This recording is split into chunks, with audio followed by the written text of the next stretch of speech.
মানুষের শরীর সন্দেহাতীতভাবে এই বিশ্বের সবথেকে জটিল যন্ত্র। সব যন্ত্রের মতোই কোনো না কোনো সময় মানব শরীর বিকল হতেই পারে। এই যন্ত্র সকলকেই যন্ত্রণা দেয়। সবাই অল্প বিস্তর যন্ত্রণা সহ্য করে থাকে। নমস্কার, আমি সঞ্চিতা দেব। আজ আমি রিভিউ দিচ্ছি অনির্বাণ জানার লেখা কিছু রোগ কিছু কথার বইটি। প্রথম পর্বে আমরা ডাক্তারবাবুর কিছু কথা বই সম্পর্কে আমরা জেনে নিচ্ছি। শরীর তার অভ্যন্তরীণ যন্ত্রসমূহ মস্তিষ্ক, ফুসফুস, হৃদযন্ত্র, লিভার, স্প্লিন, কিডনি, প্যানক্রিয়াস, পাকস্থলী, বিভিন্ন শিরা, ধমনী, লসিকা, স্নায়ুতন্ত্র সব মিলিয়ে এক জটিল সংসার। বিভিন্ন অংশের সাথে পারস্পরিক যোগসূত্রে আবদ্ধ রক্ত, লসিকা, হরমোন ইত্যাদির মাধ্যমে।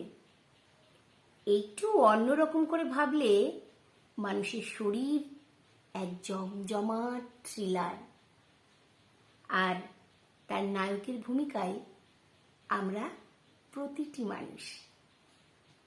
যে কোনো যন্ত্র বা যোগাযোগ ব্যবস্থা গড়বড় করলেই তৈরি হয়ে যায় ছোটখাটো থেকে ভয়ঙ্কর রোগ। সেই সব রোগগুলো আলাদা করে দেখলে তার শুরু হওয়ার ধরন, তার গতি প্রকৃতি, তাকে নির্মূল করার উপায় নিয়েই এক একটা গল্প তৈরি করা যায়। সেই গল্প জানা না থাকলে অনেক সময় রোগ নির্ধারণ কিন্তু সহজ হয়ে ওঠে না, এবং রোগ থেকে মুক্তির পথ সেই গল্প থেকেই খুঁজে নেওয়া যায়। কিছু রোগ কিছু কথা ধারাবাহিকভাবে প্রকাশ পেয়েছিল একটি দৈনিক সংবাদপত্রে। পেশায় শল্য চিকিৎসক বলে অধিকাংশ রোগ সার্জারি বিষয়ক, তবে সার্জারির বাইরেও কিছু সাধারণ রোগও এই বইতে স্থান পেয়েছে।